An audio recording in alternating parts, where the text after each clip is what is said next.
तो welcome to the channel of concept of physics and chemistry. तो बात करने वाले हैं इस वीडियो में class 11th chapter first unit and dimension question के बारे में। तो चलिए इस क्वेश्चन को स्टार्ट करते हैं एंड देन इसकी शुरुआत करते हैं।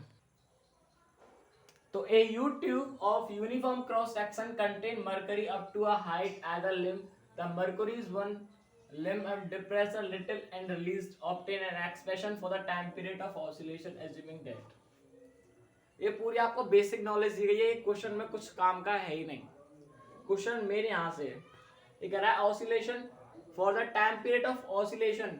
जो टाइम पीरियड ऑफ ऑसिलेशन का वो डिपेंड करता है हाइट पे and this is the density and acceleration due to gravity.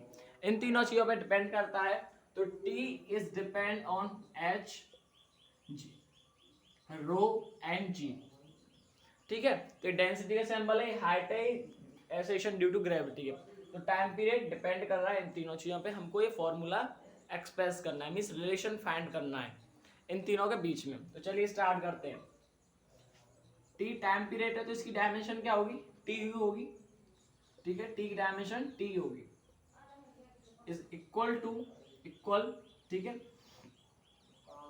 यहाँ पे मैंने कांस्टेंट का साइन लगा लिया क्योंकि यहाँ पे प्रोपोर्शन का साइन हटेगा तो कांस्टेंट का साइन लगेगा। हाइट को हम किस में नापते हैं, लेंथ में। इसकी पावर मैंने ए मान ली, मुझे नहीं पता कितनी इसकी पावर है, 2 होगी। ठीक है, ये क्या डेंसिटी, डेंसिटी का फॉर्मूला क्या होता है, मास अपॉन वॉल्यूम। तो मास m वॉल्यूम L3, तो क्या हो जाएगी m L minus 3।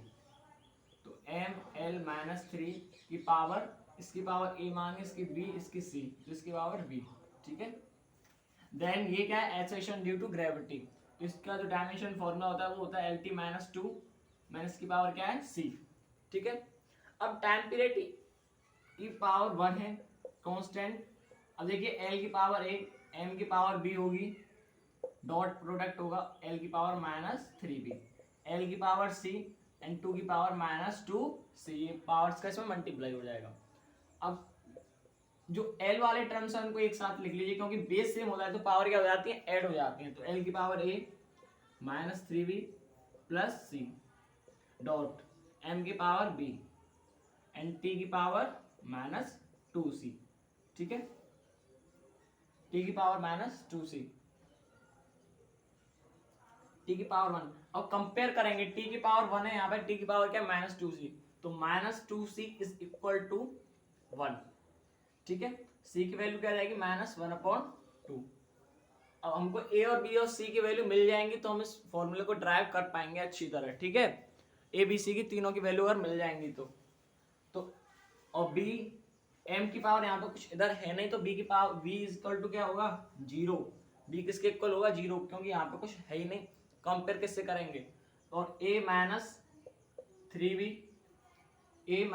3b plus c is equal to क्या होगा, 0, क्योंकि इधर l की पावर कुछ है ही नहीं। तो हम कंपेयर क्या करेंगे, तो l a minus 3b plus c क्या हो जाएगा, 0 में। a देखिए माइनस 3b, b की वैल्यू क्या, 0, 0 का माइनस से मल्टीप्लाई करेंगे तो 0 हो जाएगा। ठीक है, प्लस c की वैल्यू क्या है, माइनस के 1/2 इज इक्वल टू 0। a की वैल्यू क्या आ जाएगी, 1/2। a की वैल्यू क्या आ जाएगी, 1/2। ठीक है, चलिए a की वैल्यू 1/2, b की वैल्यू 0 एंड c की वैल्यू माइनस के 1/2। ठीक है, तो चलिए फॉर्मूला ड्राइव करते हैं। तो t is equal to constant. ठीक है, h की वैल्यू क्या है, h के ऊपर क्या पावर लगी हो, a, और a की वैल्यू क्या है, 1/2। ठीक है, p रो डेंसिटी की पावर क्या है, b की क्या है, 0, तो ये पूरा टर्म 0 हो जाएगा।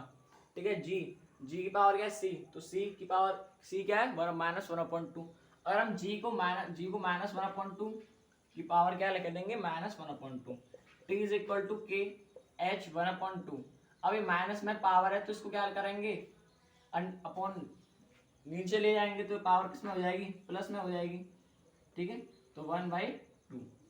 अब देखिए दोनों के ऊपर जब हम अंडर रूट हटाते हैं, मान लीजिए इसके ऊपर अंडर रूट लगा हुआ है is equal to under root b, तो हम इसको अगर हमको अंडर रूट हटाना है तो इसकी पावर क्या लिख देंगे, 1/2।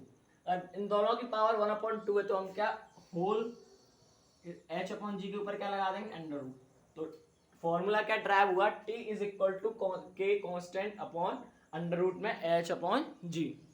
तो ये एक्सप्रेशन इससे ड्राइव हुआ है। तो मिलते हैं आपसे नेक्स्ट वीडियो में, तब तक के वीडियो को लाइक कर दीजिएगा।